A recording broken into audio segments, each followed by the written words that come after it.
Salut à tous et bienvenue sur ce nouveau podcast, c'est Tony et comme vous le savez, c'est toujours un grand plaisir pour moi de vous retrouver pour démarrer cette nouvelle semaine ensemble. Pour tous ceux qui ne me connaîtraient pas et qui me découvriraient aujourd'hui avec ce podcast, je suis lotisseur, marchand de biens, investisseur et je vis de mes investissements depuis 2018.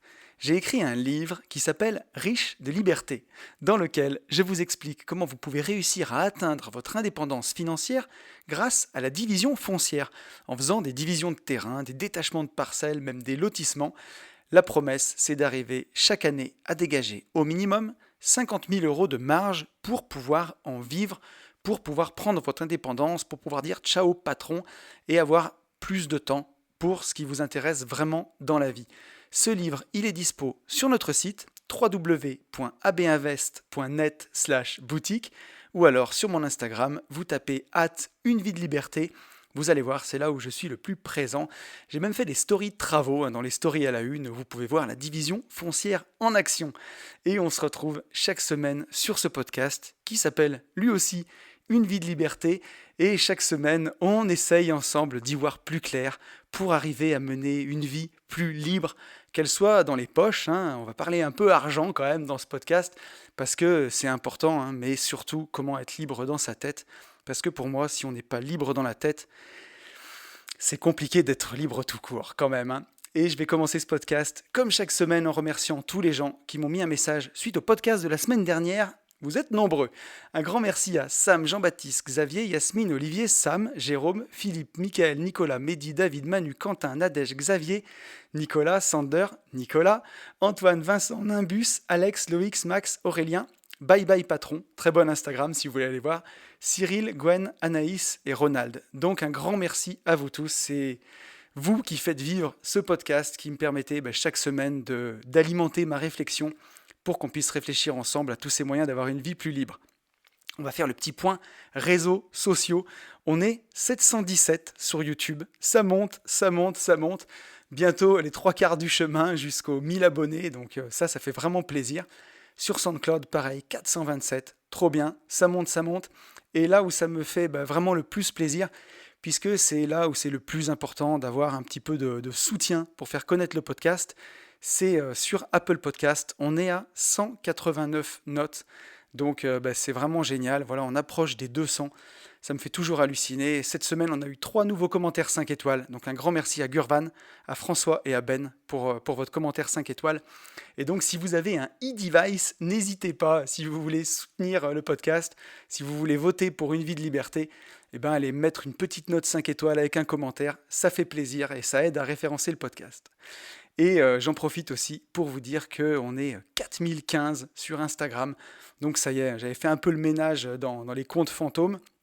Et on a franchi les 4000 avec un bon 4000, quoi. Donc c'est top. C'est top. Merci infiniment d'être aussi nombreux. Et d'ailleurs, justement, je vais attaquer tout de suite par les news, en fait. C'est un peu la surchauffe Instagram, justement, que j'ai eue cette semaine. Parce que autant j'ai vraiment beaucoup de gratitude parce que c'est génial d'être 4000 sur Insta, c'était top. Mais cette semaine, j'ai eu beaucoup de messages et j'étais aussi super content. Mais je continue de vouloir répondre à tout le monde. Et autant j'ai des gens pour qui c'est incroyable, j'ai des gens dont j'avais jamais trop entendu parler, mais qui m'ont pris le livre, qui m'ont pris la formation division foncière, qui m'ont pris la formation ETF et qui m'écrivent sur la pointe des pieds en espérant que je leur réponde pour me demander quelque chose. Et je leur réponds avec un grand plaisir. Et à la fois, de l'autre côté, j'ai des gens qui n'ont jamais rien pris du tout et qui me demandent beaucoup de choses. Et voilà, donc j'essaye en ce moment de mettre un peu d'ordre dans tout ça. Et donc, vous m'en voudrez pas, mais voilà, Instagram prend une grosse place. Et je préfère passer mon temps à vous faire des super podcasts sur une vie de liberté. Je préfère passer du temps à vous faire des super podcasts avec Yann sur les gentlemen investisseurs. Et je vais peut-être passer un petit peu moins de temps sur Instagram. Donc, surtout pour ceux qui auront des vues, m'en voulez pas. Je suis vraiment désolé, mais voilà, ça commence à faire un peu beaucoup et j'arriverai pas à répondre à tout le monde. Et je préfère, si vous avez des questions, je vais essayer d'y répondre chaque fois dans le podcast, vous faire de la super qualité. Je répondrai aussi encore beaucoup sur Insta. Mais malheureusement, je serai obligé aussi de prioriser aussi. Et s'il y a des questions qui ont déjà été répondues dans les podcasts, je vous renverrai vers les podcasts et tout parce que voilà, je parle beaucoup d'effets de levier dans ce podcast et pour traiter les messages sur Insta, il n'y a pas d'effet de levier quoi. Et j'en reçois beaucoup. Pour les petites news aussi, je voulais surtout vous parler du voyage moto au Népal, puisque j'en ai parlé avec Yann dans le podcast qui est sorti vendredi matin. On part à 7 investisseurs au Népal. Oui, oui, Katmandou, tout ça, le pays de Bouddha, le pays de l'Annapurna, les portes du Tibet et de l'Everest. Et donc on part à cheval entre le mois de septembre et le mois d'octobre. Et on s'est dit qu'on allait ouvrir 3 places voilà, pour des gens qui ont envie de nous rejoindre. Alors on a déjà reçu plus de 10 demandes avec Yann et il va falloir comment dire, il va falloir qu'on fasse une sélection, en tout cas qu'on prenne ceux qui ont été les plus rapides. On va voir comment on va organiser tout ça sur les dossiers. Mais en tout cas, on est hyper, hyper content et hyper touché, encore une fois, de l'engouement qu'il y a autour de ça. C'est pour ça que je veux pas faire, quand je parle d'Instagram tout à l'heure, je veux pas faire genre ou faire le mec qui en peut plus de lui-même ou ce genre de truc. C'est juste que voilà, on est hyper hyper heureux et à chaque fois on est hyper étonné de tout l'engouement, de tout ce qu'il y a autour de que ce soit d'une vie de liberté ou des gentlemen investisseurs et ça nous touche énormément. Donc voilà, on avait mis 3 places en se disant on peut être jusqu'à 10. J'ai réussi à, comment dirais-je, à parler avec les organisateurs pour qu'on puisse monter jusqu'à 10 personnes et on s'est dit ça va être chouette d'ouvrir ça à des auditeurs pour qu'ils puissent passer du temps avec nous. Et on va encore créer un peu une pénurie, quoi, en disant que voilà, il y a 3 places, on a eu plein de demandes. C'est vraiment pas le but à chaque fois. Et Yann et moi, c'est nous les plus emmerdés, puisque on a l'impression un peu de créer une hype ou quelque chose, alors que c'est vraiment pas la volonté. On se disait que bon, comme c'est sur 15 jours, comme le voyage a aussi un certain coût, ça allait d'office réduire un petit peu tous les gens qui pourraient participer.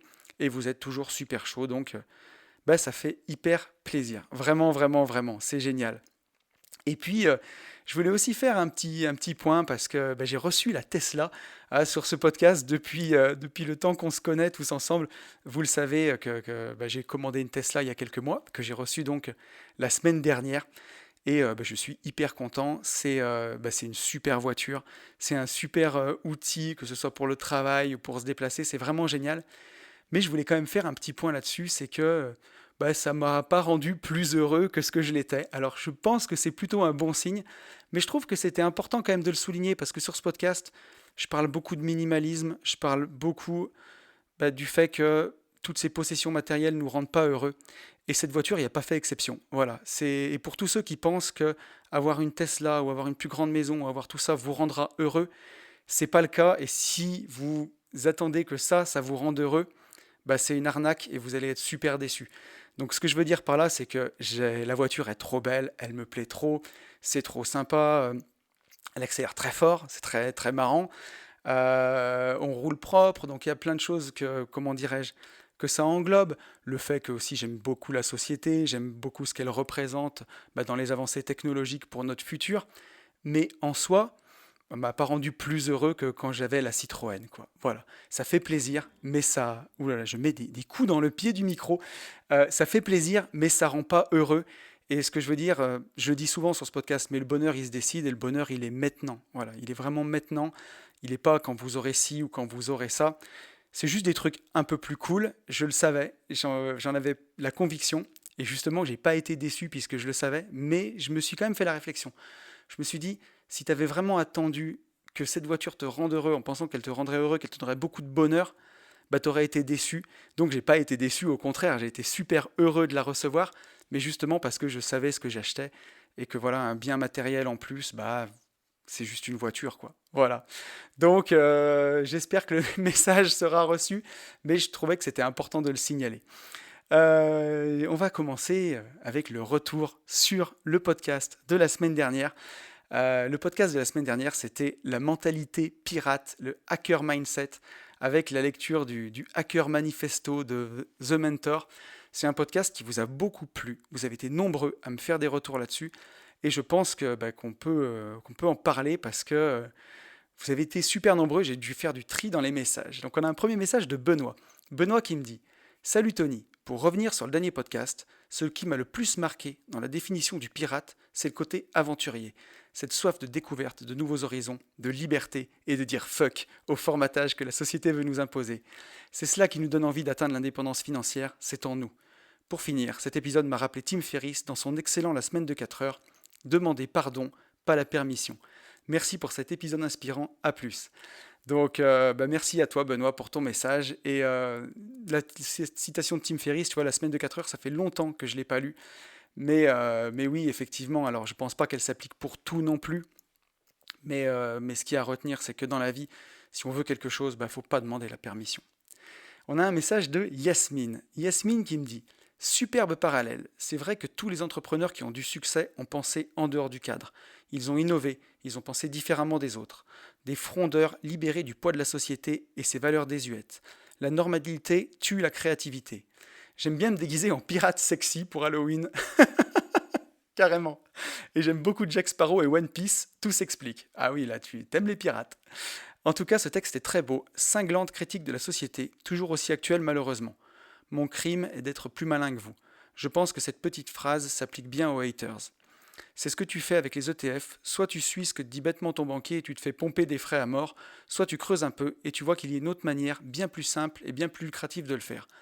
L'art de flirter avec la ligne rouge, c'est ça notre talent d'entrepreneur. Alors en restant dans la légalité bien entendu, mais merci beaucoup à toi pour ce message Yasmine.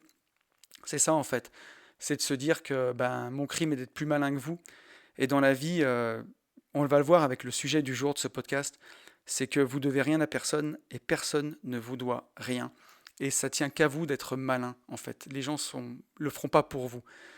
Et si vous creusez pas, si vous restez que en surface dans tout, vous trouverez jamais toutes ces hacks, toutes ces autres façons qu'il y a de faire, d'investir. Si on suit ce que font 99% des gens, on aura les résultats de 99% des gens. On a un message de Sam. Sam qui me dit: Radio Pirate, pour la partie IMO, nous sommes plutôt des corsaires. Comme Jean Bart au service du roi, nous agissons dans un cadre, selon des lois, et on partage notre butin avec le fisc. C'est pas faux, Sam. Hein. Par contre, pour la partie philosophie de vie et sortir du cadre, nous sommes des pirates afin de tout faire pour disposer de notre temps, seul ou avec nos proches.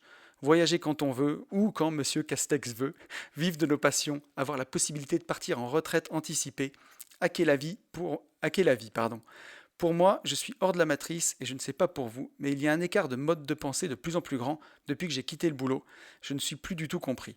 J'étais rebelle à l'école, j'étais rebelle au taf et syndicaliste, et je suis rebelle autonome désormais. Et ouais, bah oui, tu vois, la mentalité rebelle, elle part jamais quand on l'a en général. Et quand on a du mal à rentrer dans le cadre, on a cette mentalité pirate, justement, pour hacker la vie. On a un message de Loïc. Loïc qui a un message qui m'a bien fait réfléchir. Et il m'a marqué: j'ai réfléchi à ton podcast, mon bon ami, et cela m'amène plusieurs réflexions. La première est sur la beauté et la maturité de ce texte. Écrire par un potentiel lycéen, il fait preuve d'une grande maturité. Les pirates avec leurs bateaux, leurs perroquets, leurs boucles d'oreilles avaient un code d'honneur. Les hackers ont un texte fondateur. Et tu te décris comme un pirate du système que l'on cherche à jouer pour gagner. Et là, il pose des questions qui sont assez intéressantes, Loïc. Y a-t-il un code d'honneur dans l'immobilier? Là où tout le monde voit cela comme dominé par des requins, y a-t-il de la place pour de l'immobilier éthique et responsable? Enfin, quelle est la relation entre hacker et hacké? Sommes-nous, hackers pour vivre libre, prêts à nous voir hackés par des squatteurs, par exemple, qui eux aussi pensent faire de grandes choses? Seras-tu capable de te mettre à leur place, comme The Mentor demande de le faire au costume 3 pièces? Bisous. Intéressant, ta réflexion, Loïc.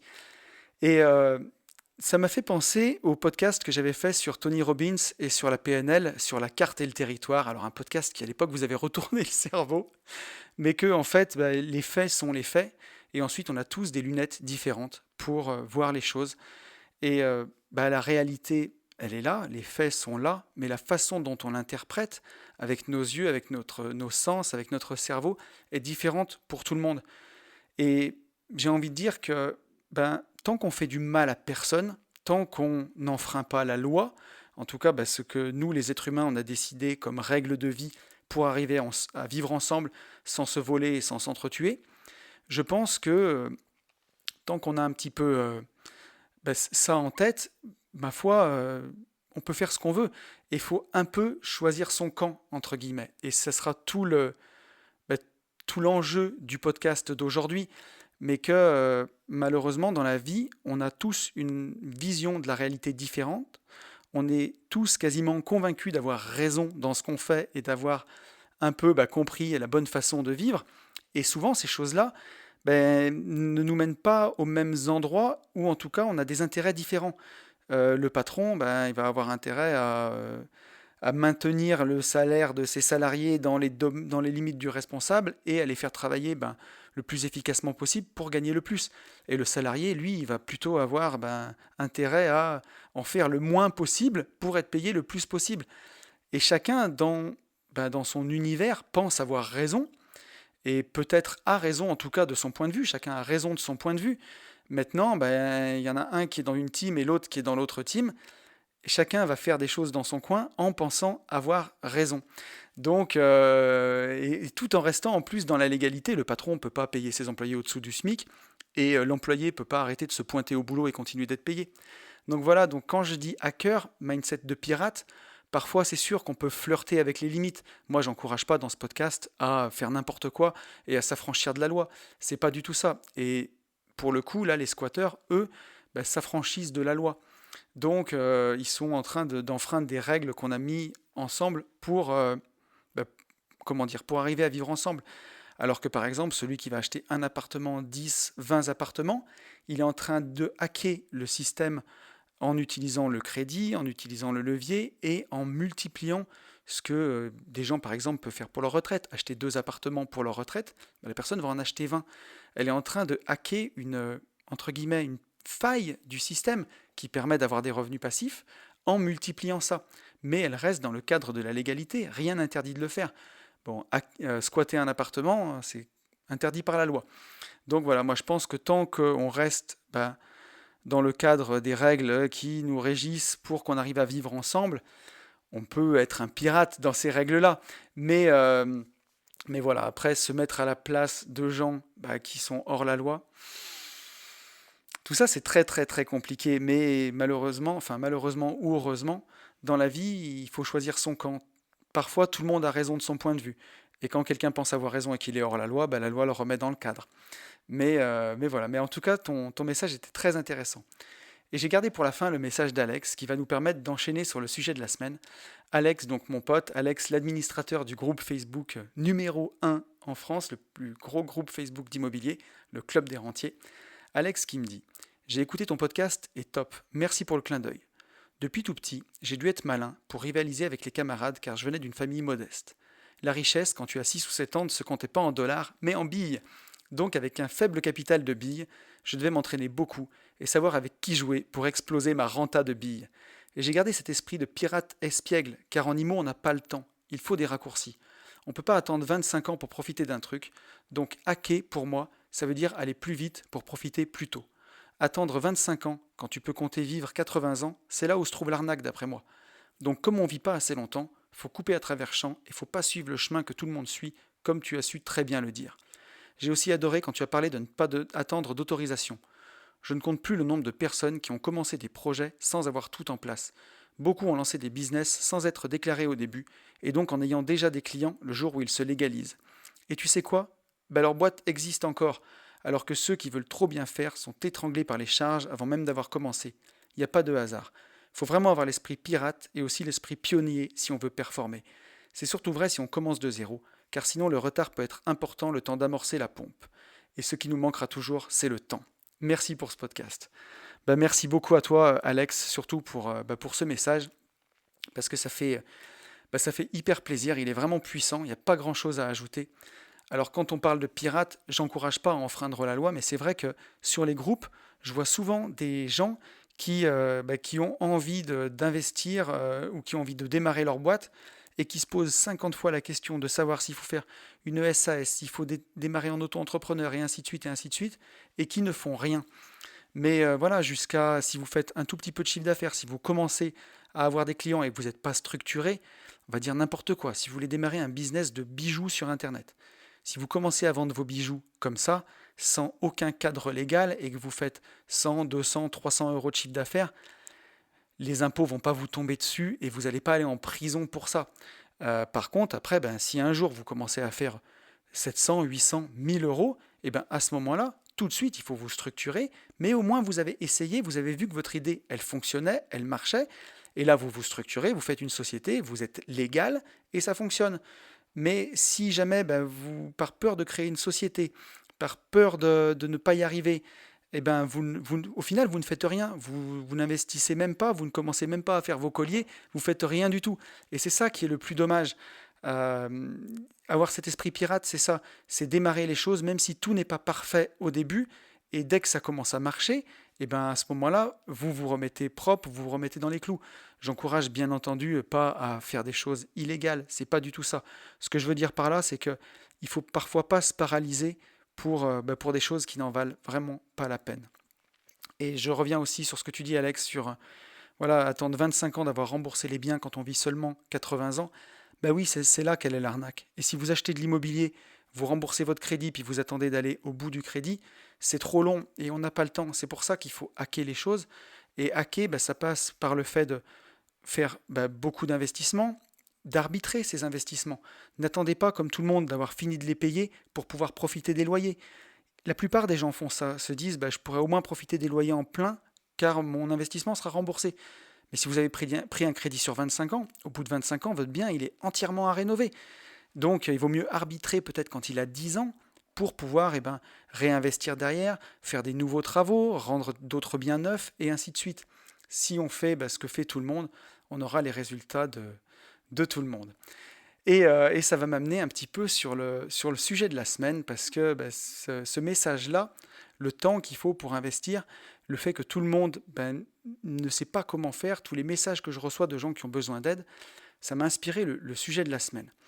Alors, je fais un gros disclaimer avant d'attaquer, c'est que le sujet de la semaine ne s'applique pas à toutes les personnes qui sont heureuses dans leur job, qui ont une vie qui leur satisfait, qui sont très bien dans leur job salarié, qui sont heureux, qui aiment leur travail et tout ça. Alors, parce que justement, c'est quelque chose qui a été reproché, dont on va parler dans le podcast, c'est de dire que on part du principe que tout le monde veut atteindre l'indépendance financière parce que tout le monde déteste son boulot, parce que tout le monde est malheureux.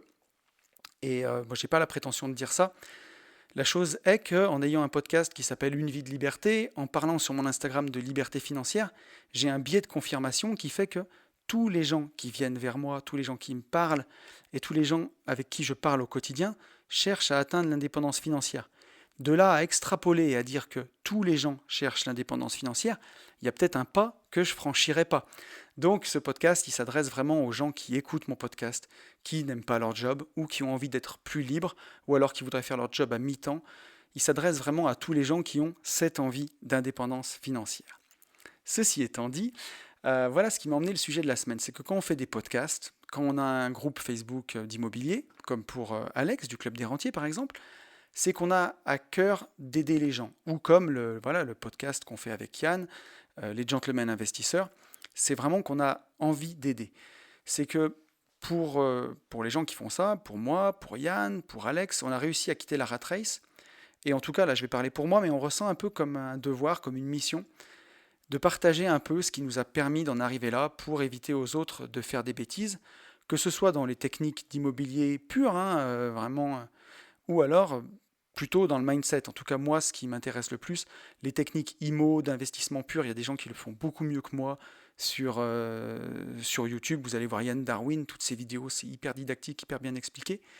Moi, je suis plus dans l'état d'esprit qu'il faut pour y arriver, parce que je pense que toutes les techniques d'IMO, d'investissement pur, les ressources ne manquent pas, alors je le fais aussi, mais vraiment, cet état d'esprit qu'il faut pour franchir le pas, c'est vraiment moi ce qui me plaît. Et donc on a un peu un sentiment de redevabilité, de se dire que on a envie d'aider les gens.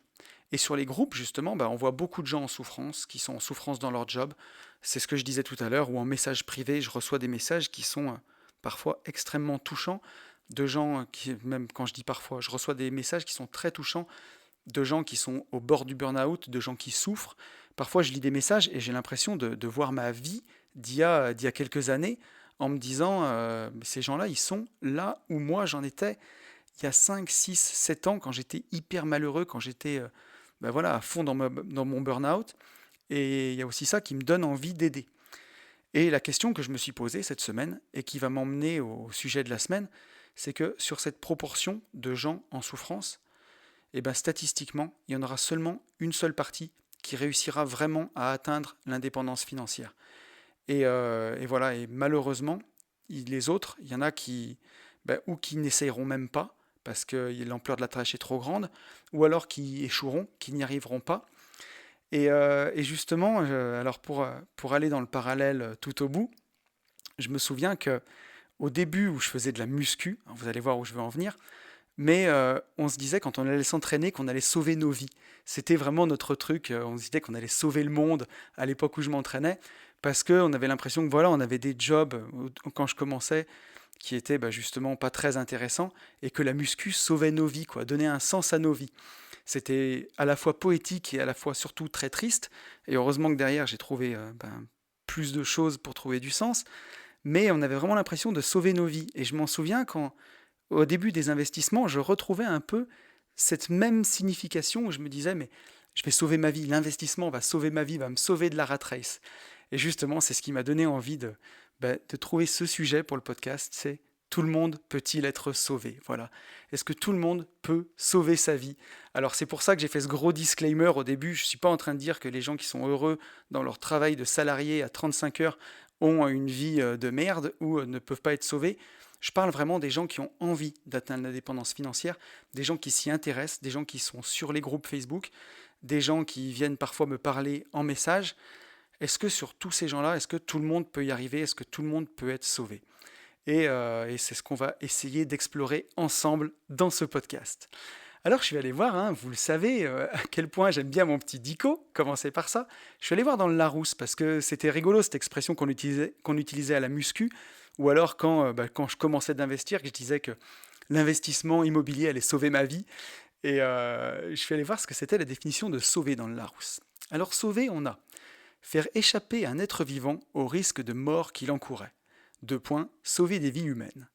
Sens familier, rendre à quelqu'un un immense service. Merci pour ce prêt, vous me sauvez la vie.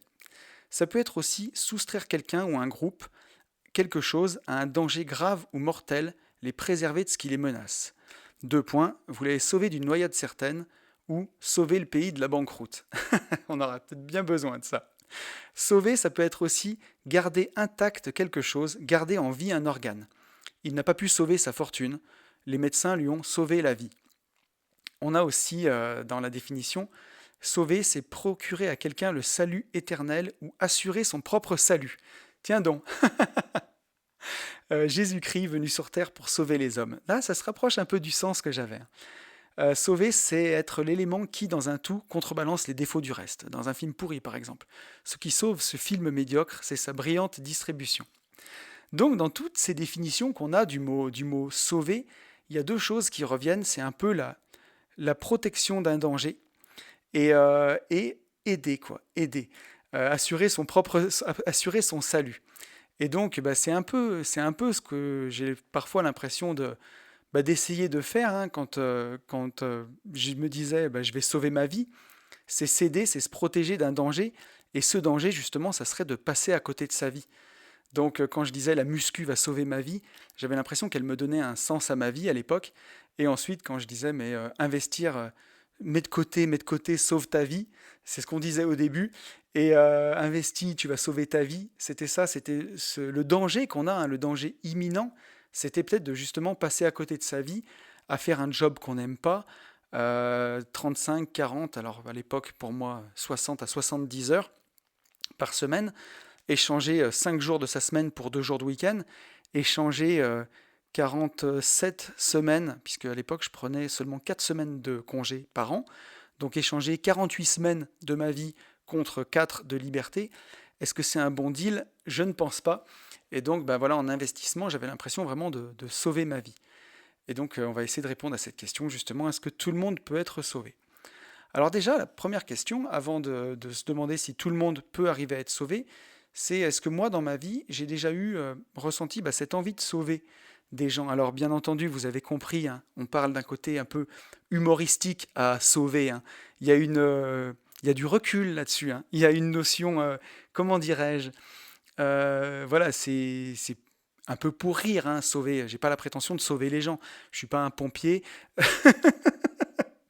je suis pas un médecin, je suis pas un chirurgien, mais par contre, vous allez comprendre ce que je veux dire en disant ça. Est-ce que j'ai déjà eu envie de sauver des gens? Je pense que autour de vous, vous avez sûrement connu une copine ou un copain qui prenait un conjoint qui n'était pas du tout pour lui, qui était même un peu peut-être dysfonctionnel, et qui se disait je vais l'aider, je vais le changer, je vais le faire changer, je vais réussir à le sauver, je vais réussir à l'aider. Donc c'est vraiment dans ce sens-là. Moi, en tout cas, autour de moi, j'ai quelqu'un d'assez proche. On va pas dire qui c'est, parce que si il ou elle écoute le podcast, j'ai pas envie qu'ils se reconnaissent, mais qui prenait voilà, des personnes en couple qui n'étaient pas du tout pour lui, on va dire pour cette personne, et qui passait son temps à essayer de les sauver, de les rendre meilleurs. Et au lieu de les aider, ça tirait plutôt vers le bas. Donc est-ce que j'ai déjà eu un peu cette envie d'aider, de sauver? Alors moi, énormément. Énormément, parce que je suis plutôt quelqu'un à la base qui a envie d'aider. Et d'ailleurs, je le vois avec ce podcast. Et je me suis dit que j'en étais beaucoup revenu, du moins individuellement en tout cas. Autour de moi, par exemple, j'ai beaucoup de gens qui m'ont donné des conseils en investissement, des gens avec qui j'ai pris parfois du temps pour expliquer les choses. Et au final, je me rends compte que ça a été le plus souvent jamais suivi d'effet. Voilà, alors je l'explique pas, mais on le verra tout à l'heure, hein. On va aller un peu plus loin dans le podcast et on va aussi expliquer ça. Donc je le disais, hein, dans les relations de couple, c'est typique pour certaines personnes d'aller se mettre avec quelqu'un ou un cas social ou quelqu'un qui n'est pas du tout pour nous, qui ne nous correspond pas, pour essayer de les sauver. Et moi, je me rends compte que dans mon ancien boulot, par exemple, ça m'est déjà beaucoup arrivé. Dans les travaux publics, il y a de tout, hein. Il y a beaucoup de gens qui sont en reconversion, qui avaient des boulots qui n'avaient rien à voir avec les travaux publics et qui se retrouvaient là. Et aussi, malheureusement, parfois beaucoup de cas sociaux, des gens qui pouvaient être ou alcooliques ou voilà, ou qui avaient eu qui avaient des gros bagages quoi dans leur vie. Et je suis toujours parti du principe d'être assez gentil, compréhensif et d'aider ces gens-là justement, de leur tendre la main. Et je me suis souvent rendu compte que, en tendant la main à certaines personnes comme ça, j'étais souvent très très déçu. Je me souviens que j'ai donné du travail à quelqu'un qui avait eu des gros gros problèmes. Je ne vais pas non plus m'étaler là, mais qui un jour s'est plus pointé au boulot, tout simplement, alors que je lui ai beaucoup donné et je lui ai beaucoup tendu la main. Donc je me rends compte que parfois, ça répond un peu à la question de fin du podcast, que c'est compliqué, en tout cas quand on a envie d'aider les gens, quand on a envie de les sauver, il y a des gens qui ont peut-être juste pas envie d'être sauvés en fait. Voilà. Mais parfois je me suis même rendu compte que dans mon ancien boulot, ça tournait mieux en étant plutôt un vrai connard, quoi, en étant moins compréhensif, moins gentil, mais beaucoup plus ferme. Et que parfois, on a envie d'aider les gens, et la meilleure façon de les aider, parfois, c'est de leur dire non. Je me suis vraiment rendu compte de ça. Et pour en parler autour de moi, pour certaines personnes, ça peut être en famille, par exemple, où ils ont un vrai sentiment de redevabilité vis-à-vis de leur famille ou vis-à-vis de leurs potes. Et c'est ça, on se dit que si on a pu le faire, que ce soit dans des investissements, ou dans une réussite financière, ou une réussite familiale, ou une réussite amoureuse, ou une réussite dans n'importe quelle entreprise, on a un peu une dette envers l'univers, on a un peu l'envie d'aider les autres, et voilà. Donc c'est un peu ce que je fais avec ce podcast d'ailleurs, dans une certaine mesure, c'est de partager mon expérience pour éviter aux autres des erreurs.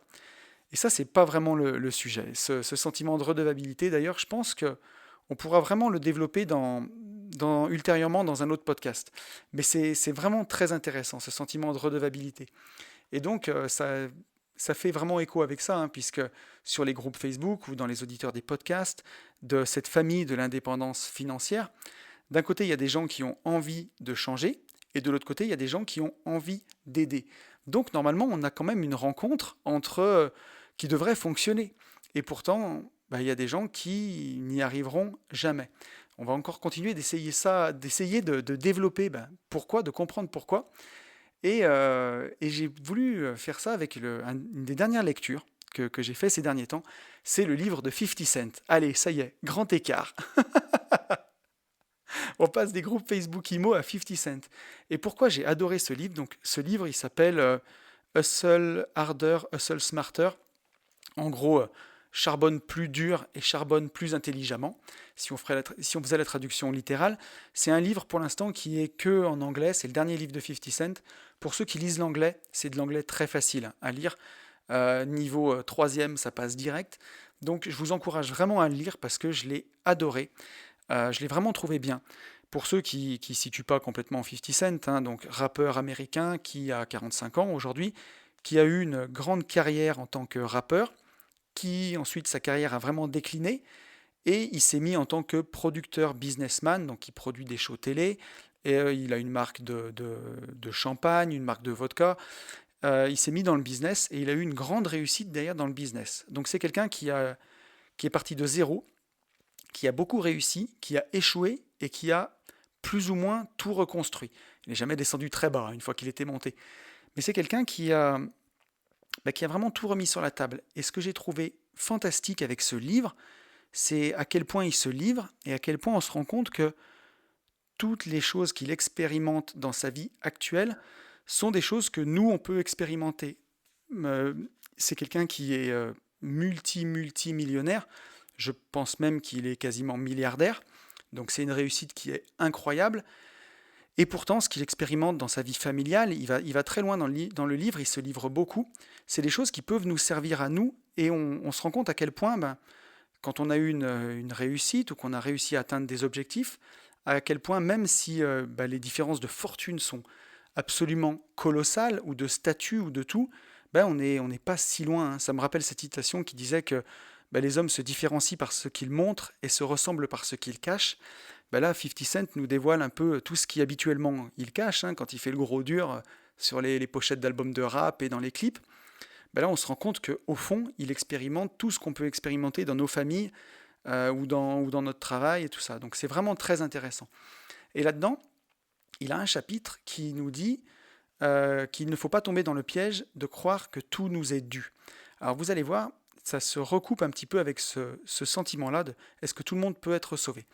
Donc dans ce chapitre, 50 Cent, il nous explique que bah, quand il était enfant, il pensait qu'il dépasserait jamais les 40 ans, que soit il serait mort, soit il finirait en cellule, puisqu'il vient d'un quartier du Queens qui est vraiment très dangereux, et qu'ensuite, en tant que rappeur, quand il a performé en tant que rappeur, il pensait que il allait être complètement dépassé à 40 ans, et que tout ce qui était excitant dans sa vie allait lui arriver entre 20 et 30 ans, et que le reste allait être pourri.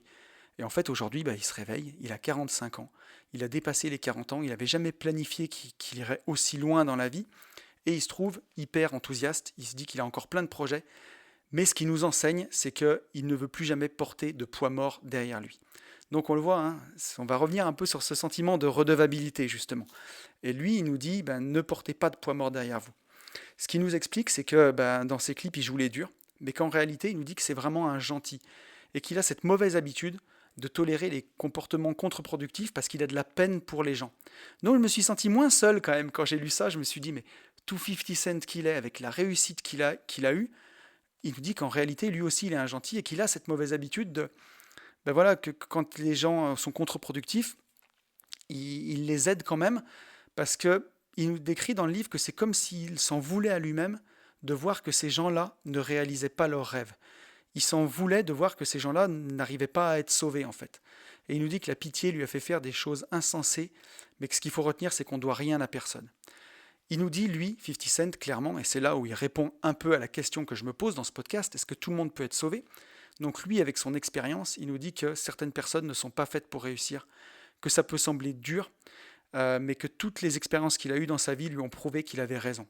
Tout le monde ne peut pas réussir. Et que peu importe à quel point on aide les gens, ou à quel point on leur montre qu'on les aime, ben leurs mauvaises habitudes vont toujours les ramener à l'endroit d'où ils sont partis. Donc là, j'ai vraiment traduit des passages du bouquin parce que j'ai trouvé ça vraiment puissant en me disant, mais tu te poses cette question, est-ce que tout le monde peut être sauvé?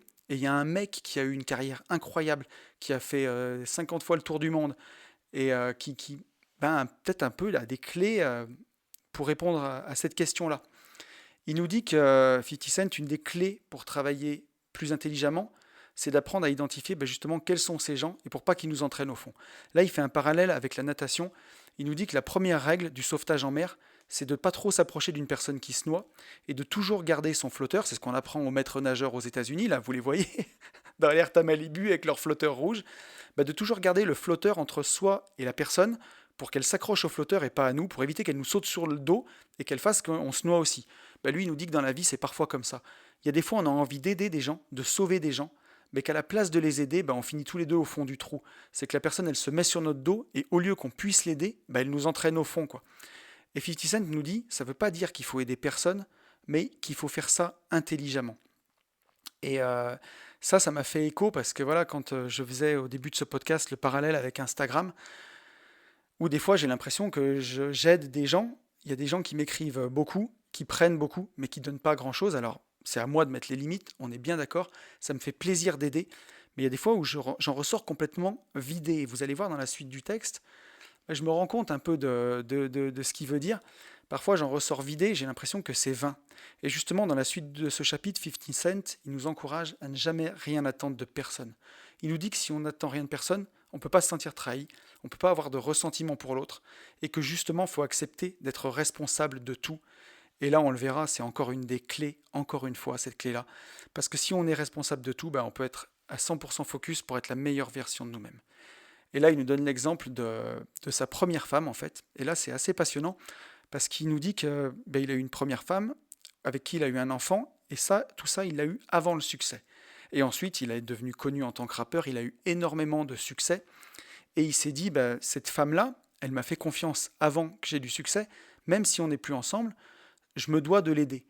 Et donc, en plus de la pension alimentaire colossale qu'il lui versait, il a beaucoup parlé avec elle, il lui a dit qu'il pouvait lui offrir des études, lui demander ce qu'elle avait envie de faire dans la vie et qu'il payerait pour ça, si elle voulait être agent immobilier ou quoi que ce soit. Et en gros, son ex-conjointe de l'époque lui a regardé et lui a dit, mais avec la pension alimentaire, pourquoi j'irais bosser si j'en ai pas besoin? Et là, il explique qu'il a été sidéré par ça parce que c'était en totale contradiction avec la vie et la vision des choses qu'il avait. Pour lui, où on réussissait qu'avec le succès, qu'avec la force de son travail en y allant à fond. Et justement, ça a été une scission incroyable pour lui, où il s'est dit, mais il y a des gens qu'on pourra jamais aider parce qu'on a une vision totalement différente des choses. Et pourtant, en tout cas, le rêve de sa femme, c'était l'indépendance financière et plus rien faire. Mais elle l'a eu au crochet de lui, quoi. Et il nous dit que plus on réussit, plus il y aura des gens autour de nous qui penseront mériter une part de ce succès, et plus il y a des gens qui viendront demander des choses. Et il ne faut pas que cela nous fasse peur ou nous freine, qu'il n'y ait pas une peur du succès, justement. Et il nous dit, bien sûr, de la même façon que c'est réciproque. Si dans notre famille, il y a un millionnaire ou un milliardaire, il ne nous doit rien, et nous, on ne doit rien attendre de lui. Il faut être 100% responsable. Alors, justement, sur est-ce que tout le monde peut être sauvé, il nous explique, 50 Cent, que parfois, il donne à la personne ce qu'elle veut, il l'aide. Il y a d'autres fois, il lui dit simplement qu'il ne peut pas aider. Mais la seule chose qu'il retient de tout ça, c'est que toutes ces conversations avec ces gens-là, ça le laisse complètement déprimé. Et il se dit que parfois, voilà, il connaît les gens depuis longtemps, que s'il les aide pas, il est égoïste, mais il sera toutes ces pensées-là, en fait, ça lui amène que voilà, qu'il se dit que aujourd'hui, il peut avoir des problèmes dans sa vie, il peut avoir des problèmes, en tout cas qu'il a choisi, que ce soit avec ses marques, avec son développement de business, de télé ou tout ça, mais que voilà, il peut pas être déprimé pour des gens qui viennent, qui veulent prendre et qui le laissent le tirer vers le bas, en fait. Voilà. Il veut pas se faire saper son énergie, il veut pas se faire saper son enthousiasme. Et si on écoute 50 Cent, en tout cas, il nous dit qu'il vaut mieux rayer ce genre de personnes de sa vie plutôt que de se faire tirer vers le bas. Et que pour lui, justement, tout le monde ne peut pas être sauvé. Et dans le livre, justement, un peu plus loin, lui, ce qu'il encourage à faire, si on a envie d'être sauvé, si on a besoin d'être sauvé, c'est de commencer par donner. Et il nous dit que justement, c'est pas facile de donner et de créer ce sentiment d'abondance, justement quand on n'a rien, ou quand on est dans la merde, ou quand c'est compliqué pour soi, mais qu'en donnant même le peu qu'on a, que ce soit son temps, des conseils sur son domaine d'expertise, en commençant par donner, c'est la meilleure façon de recevoir. Et en tout cas, pour lui, cette question, tout le monde peut-il être sauvé? 50 Cent, il répond clairement non.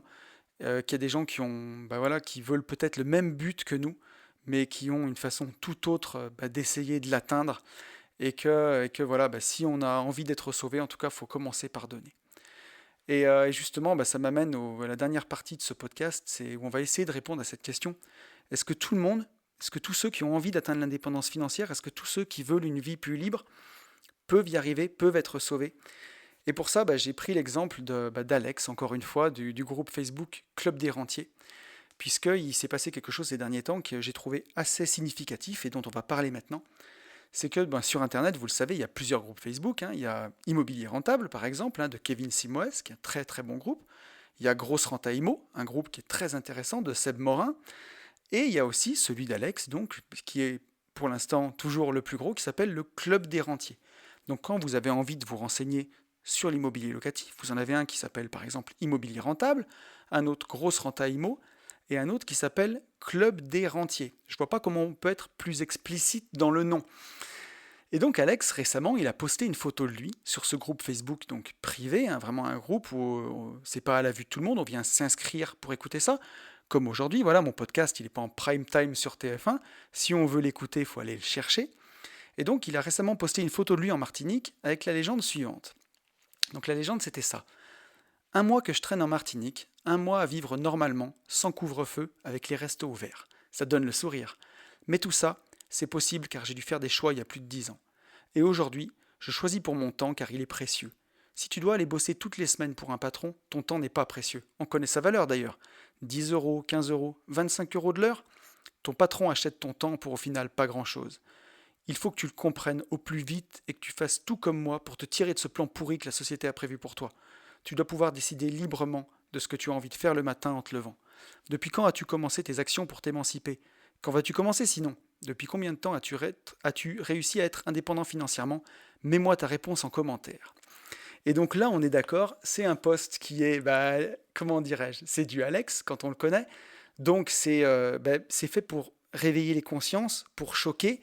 C'est sûr que c'est hyper choquant quand tu es salarié, quand tu lis ça.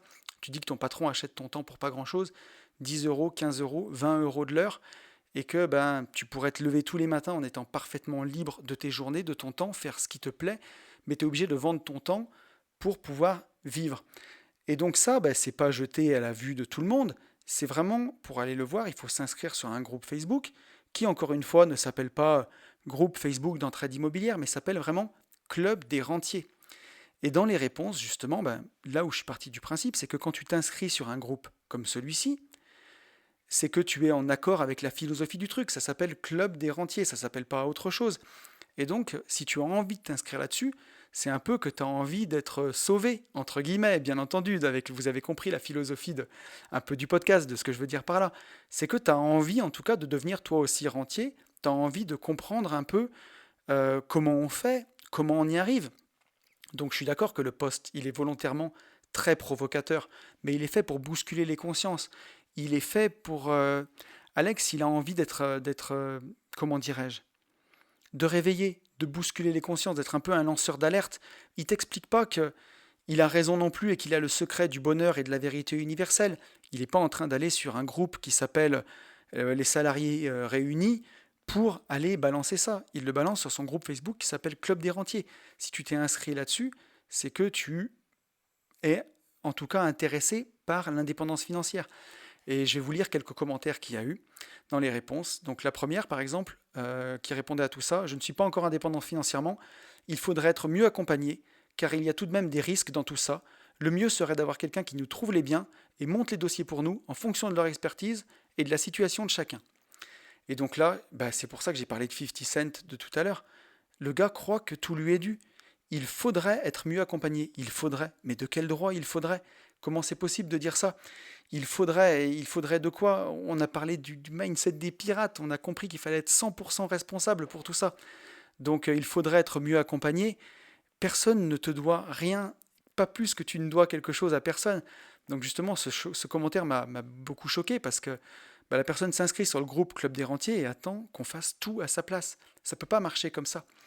Un autre commentaire qui disait « Top, mais je n'arrive pas à comprendre la pertinence du passage parlant du couvre-feu et des restos ouverts. Quel rapport ?» Donc là, on voit quelqu'un qui vient s'inscrire sur ce groupe pour troller, quoi, complètement. Quand Alex parle de la pertinence du passage parlant de couvre-feu et de restos ouverts, il ne faut pas sortir de Saint-Cyr pour comprendre qu'il t'explique que quand tu as l'indépendance financière, tu peux aller vivre partout où tu veux, là où les restos sont ouverts et où il n'y a pas de couvre-feu. C'est tout. Il t'explique que l'indépendance te permet de choisir. Donc là, on voit un message qui n'a rien à faire là. Ce qui m'amène, vous l'avez compris, on commence à y voir clair. Ça va être compliqué de sauver tout le monde. Encore un autre message qui dit Plus facile à dire qu'à faire quand les banques te mettent des stops car tu es jeune auto-entrepreneur et que ta femme est en CDD. C'est sûr qu'un célibataire en CDI ne doit pas se poser de questions, mais tout le monde n'a pas ces possibilités d'émancipation financière. Donc là, quelqu'un qui se cherche des excuses et qui ne cherche pas de solution, qui est dans la plainte et dans la fatalité. Donc là, il faut vraiment faire très attention à ça. Ça, c'est quelqu'un qui se met des barrières mentales et qui va avoir justement du mal. Là, il ne demande pas la permission. Il part du principe qu'il a un nom. Voilà, que la vie, le monde s'est ligué contre lui et lui donne un nom. Donc ça, c'est très très dangereux. On a d'autres commentaires du style en attendant, la société pourrie, elle construit les routes où tu roules, les hôpitaux où tu te soignes, l'école qui t'a apprise, etc. Donc vivre égoïstement, c'est bien. Comprendre que tu ne peux pas prendre que ce qui t'arrange, c'est mieux. On a quelqu'un qui vient lui répondre ça sur un groupe qui s'appelle Club des Rentiers. Une personne qui s'est inscrite délibérément. Et Dieu sait que quand on est investisseur immobilier, des impôts, on en paye. Et c'est les investisseurs qui payent beaucoup d'impôts, justement. Et on est content de payer beaucoup d'impôts. C'est comme ça, enfin, on est content. Vous avez compris, mais c'est pas les gens qui payent beaucoup d'impôts, justement, comme les investisseurs, qui sont les plus à blâmer concrètement sur ces choses-là. Et en dessous, beaucoup de commentaires de mépris, des commentaires du style t'es blindé mais t'es tout seul, et des autres méchancetés du genre, où vraiment les gens voient encore les choses de façon manichéenne, le méchant riche, propriétaire, contre le gentil pauvre locataire, comme si les choses étaient aussi simples que ça. Alors qu'en fait, Alex, il fait juste une chose, c'est qu'il explique simplement les règles. Il explique comment sont les choses. Et que même si ça paraît injuste, tout ça, les règles, elles sont ce qu'elles sont, et que il va falloir choisir, entre guillemets, son camp pour sa vie. Et que ceux qui veulent l'indépendance financière, donc peut-être que tous ces gens qui ont commenté, en s'inscrivant sur un groupe qui s'appelle Club des Rentiers, je pense qu'ils la veulent, l'indépendance financière. Et bien qu'il y a beaucoup d'appelés, justement, mais il y aura peu d'élus. Et que le message d'Alex, on est bien d'accord qu'il est volontairement provocateur, c'est pour faire réagir. Et que c'est bien au-delà d'un jugement de valeur, pour moi en tout cas. Mais tout ça, ça regarde pas les autres, mais ça regarde soi en fait. Ça regarde ce qu'on veut faire de sa vie, au fond. Alex, il dit pas que c'est une voie pour tout le monde, mais il dit que c'est la voie qu'il a choisie lui, et il le dit sur son groupe. Donc à un moment, quand tu t'inscris sur un groupe qui s'appelle Club des Rentiers, c'est bien que tu veux venir chercher quelque chose, des techniques, des façons de penser qui te permettent de le devenir. Et quand on t'offre ça, tu le rejettes. Et c'est ce qui me fait dire que justement, tout le monde ne pourra pas être sauvé, malheureusement. Et à quel moment tu t'inscris sur un groupe qui s'appelle Club des Rentiers avec une mentalité comme ça? C'est un peu comme si, alors ça c'est Alex qui l'a dit et ça m'avait vraiment fait rire, mais un peu comme si tu es vegan et tu vas sur un groupe de chasseurs pour demander la recette pour faire un civet. Et quand on te la donne, tu traites les mecs de criminels d'avoir tué des animaux. C'est un peu spécial, quoi. Donc, pourquoi il se passe des choses comme ça? Pourquoi ça arrive, ce genre de choses? Euh, c'est que on va voir tout ça par la suite, mais toutes ces choses, elles ont vraiment déboulé sur un débat qui disait est-ce que tu restes dans ton travail par passion? Parce qu'il y a plein de gens qui disaient qu'ils aimaient leur boulot, donc j'ai fait un gros disclaimer au début de ce podcast. Ça s'adresse aux gens qui cherchent à atteindre l'indépendance financière, pas aux gens qui sont très heureux dans leur boulot. Cela, tant mieux, vraiment, et c'est le but de la vie, c'est juste ça, hein, au final, c'est d'être heureux. Donc si tu as trouvé quelque chose qui te rend heureux, c'est génial, et répands ton bonheur autour de toi parce qu'il y en a bien besoin. Mais voilà, et Alex disait aux gens, si ton travail, tu l'aimes et tu veux le faire par passion, c'est que tu serais prêt à le faire bénévolement. Et je vois tout à fait ce qu'il veut dire, puisque j'en ai au 80e épisode de ce podcast que je fais, voilà, je suis pas payé pour faire des podcasts, que ce soit Une vie de liberté ou Les Gentlemen Investisseurs, je le fais parce que ça me fait plaisir. Et aujourd'hui, j'ai atteint l'indépendance financière et je continue de m'imposer, entre guillemets, ce rythme de faire un podcast par semaine, et deux avec celui des Gentlemen. Donc je vois tout à fait, je le fais par passion, je le fais parce que ça me plaît. Et Alex nous dit, voilà, soit tu fais ton travail par passion, soit tu le fais et tu restes pour ta paye. Et justement, il demandait aux gens d'être honnêtes, parce qu'il dit que dans ce groupe, Alex, il est très honnête, et il prend des risques en dévoilant, justement, en étant honnête comme ça, en tout cas des risques avec lui-même, en se dévoilant complètement, et il demande justement à ses membres d'en faire tout autant. Mais pour eux-mêmes en priorité, de ne pas se mentir, justement. Et c'est ça qui est le plus important. Et on va le voir que c'est une clé entre les gens qui, justement, arriveront à sauver leur vie, comme moi quand je faisais de la muscu, quand je commençais d'investir en disant j'investis pour sauver ma vie, pour sauver le fait de ne pas passer à côté de ma vie, et ben c'est de ne pas se mentir à soi-même, c'est la première chose.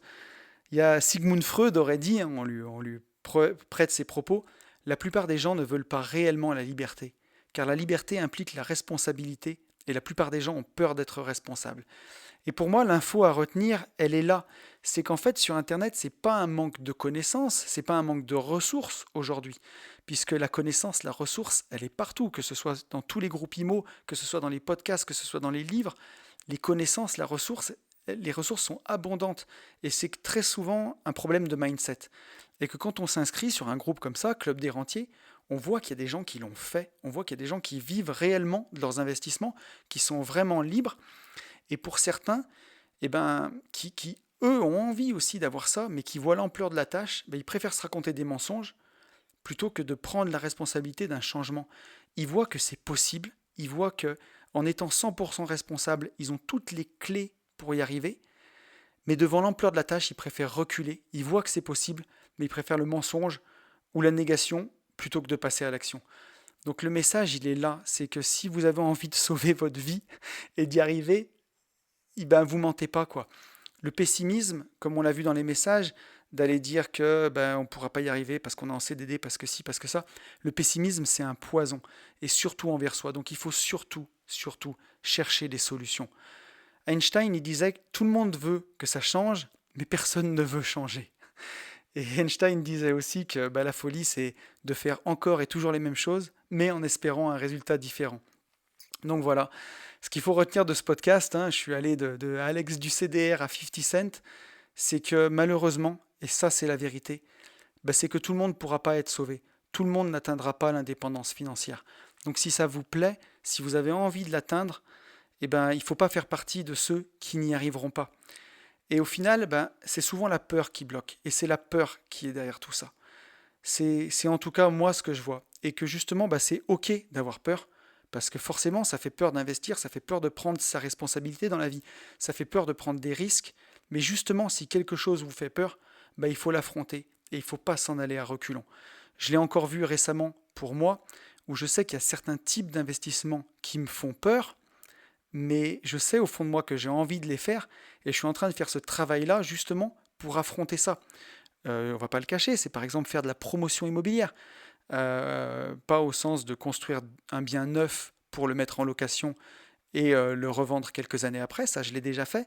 Non, construire un bien neuf pour le revendre tout de suite, faire de la construction-vente.